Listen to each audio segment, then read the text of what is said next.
Good morning class fifth. तो बच्चों, आज आपका सेशन का फर्स्ट डे है। तो सबसे पहले आपको बहुत सारी ढेर सारी आपको बधाइयाँ और बेस्ट विशेस। आपके नई क्लास के लिए बहुत सारी आपको शुभकामनाएं। तो आपसे उम्मीद है कि जैसे आपने लास्ट ईयर ऑनलाइन पढ़ाई की है, बहुत अच्छा आपने अपना काम किया है। आपकी जो भी कॉपीज़ हमें मिली हैं, बहुत अच्छे से आपने अपनी राइटिंग पे विशेष ध्यान देते हुए बहुत अच्छा सा किया है। ठीक है। तो इसी तरह से अभी जिस प्रकार से अभी ऑनलाइन क्लासेस चल रही हैं, इसी तरह से हमने अभी पढ़ना है।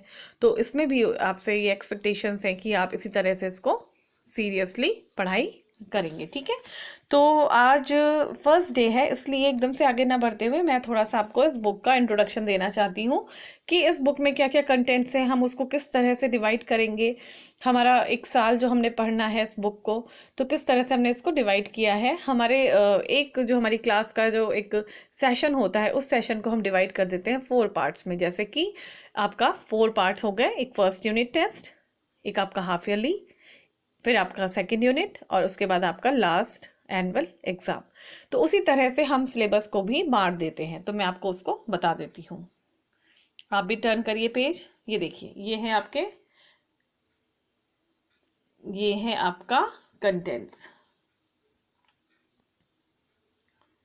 कंटेंट्स है हमारे पास। जो टोटल नंबर ऑफ लेसन्स हैं वो हैं हमारे,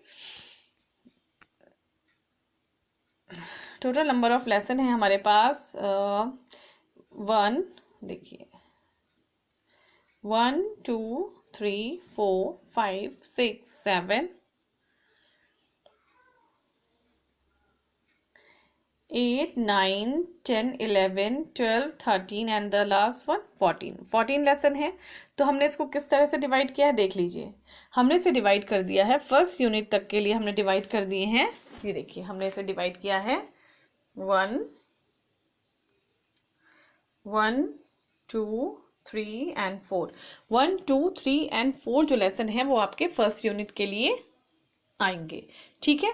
उसके बाद आपका 5 to 8 जो हो जाएगा वो हो जाएगा आपका हाफ ईयरली। मतलब 5 से लेकर 8 तक जो लेसन है वो आपके हाफ ईयरली एग्जाम में आएंगे। ठीक है। और इसी तरह से 5 to 8 हो गए आपके हाफ ईयरली, और उसके बाद 9 to 11 हो जाएगा आपका, 9 to 11 आपका हो जाएगा second unit, and the last 12 to 14 हो जाएगा आपका एनुअल एग्जाम।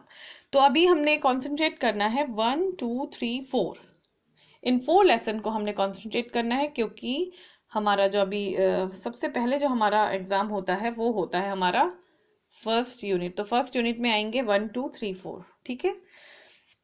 और इसमें अभी एकदम से फर्स्ट डे है, तो कुछ बच्चों ने बुक्स ले ली हैं, कुछ बच्चों ने बुक्स नहीं ली हैं।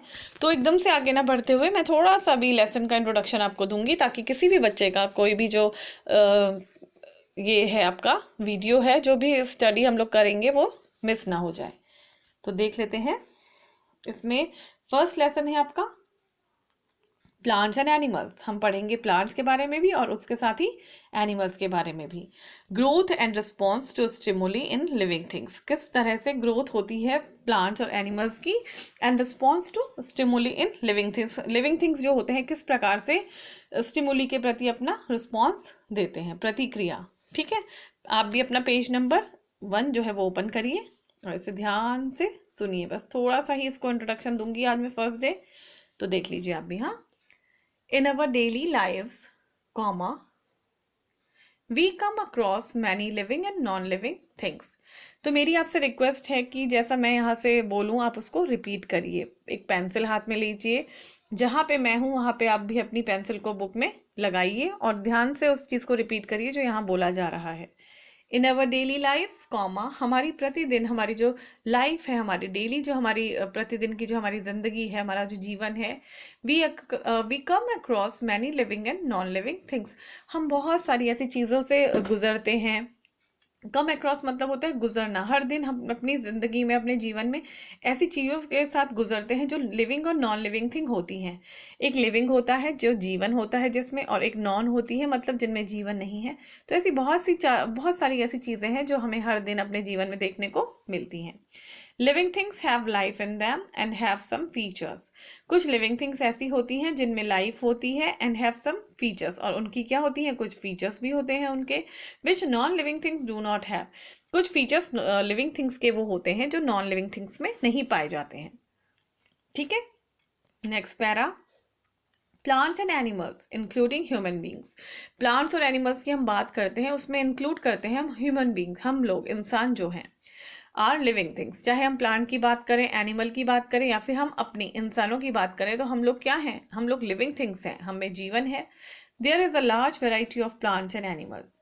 हमारे चारों ओर अगर हम लोग देखें, लुक अराउंड करें, अगर हम अपना देखें तो हमें ऐसी बहुत सारी चीज़ें दिखती हैं, इतनी लार्ज वेराइटी दिखती है प्लांट और एनिमल की। they differ from one another in shape and size।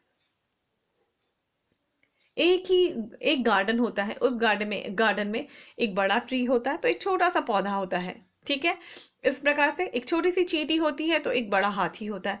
तो इनके क्या होते हैं, लिविंग थिंग्स अलग अलग प्रकार की होती हैं, छोटी बड़ी, साइज में डिफर होती हैं, शेप में डिफर होती हैं।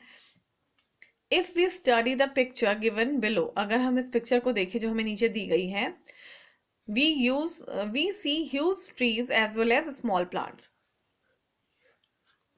तो हमें यहाँ पे बड़े बड़े ट्री नजर आ रहे हैं, तो ये स्मॉल स्मॉल प्लांट्स भी हमें यहाँ पे नजर आ रहे हैं। ठीक है, very big and very small animal. तो एक जैसे यहाँ पे एक एलिफेंट है, इतना बड़ा है, और ये छोटे छोटे से भी यहाँ पे हमें एनिमल्स नजर आ रहे हैं। ठीक है, do you find anything common between an elephant and A squirrel? क्या आपको हाथी और जो स्क्विरल है, जो गिलहरी है, उसमें कुछ सिमिलैरिटी दिख रही है, कॉमन दिख रहा है? What is common between a banyan tree and a small plant?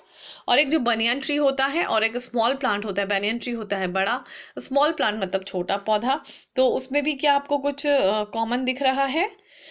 Under its shade, तो आपको क्या इसमें कुछ कॉमन दिख रहा है? You may also compare other plants and animals, आप इसमें अलग प्लांट्स और एनिमल्स को भी क्या कर सकते हैं, तुलना कर सकते हैं इनकी भी। तो क्या आपको इसमें सिमिलैरिटीज लग रही हैं इनमें, जैसे बड़ा एलिफेंट हो गया, छोटी स्क्विरल हो गई, तो इनमें सिमिलैरिटीज ये है कि ये सभी क्या है, लिविंग थिंग है। चाहे एक छोटी स्क्विरल है तो उसमें भी जीवन है, एक बड़ा एलिफेंट है तो उसमें भी जीवन है, इनके बीच में जो कॉमन है वो है कि ये दोनों चीज़ें क्या हैं, लिविंग थिंग हैं। ठीक है, तो अभी सिर्फ इतना ही पढ़ाते हुए आपको मैं काम दे रही हूँ, आपने इसको रिवाइज करना है यहाँ से यहाँ तक। ठीक है, तो यही आज आपका काम है, इसको आप रिवाइज करिए एक बार। आपको जो वर्ड ऐसे लगता है, कुछ वर्ड ऐसे हैं जो आपको लग रहा होगा टफ है, मैं भी आपको मीनिंग बता रही हूँ, लेकिन अगर फिर भी आपको क्लियर नहीं हो पा रहा है वो, तो आप उसको अंडरलाइन करिए।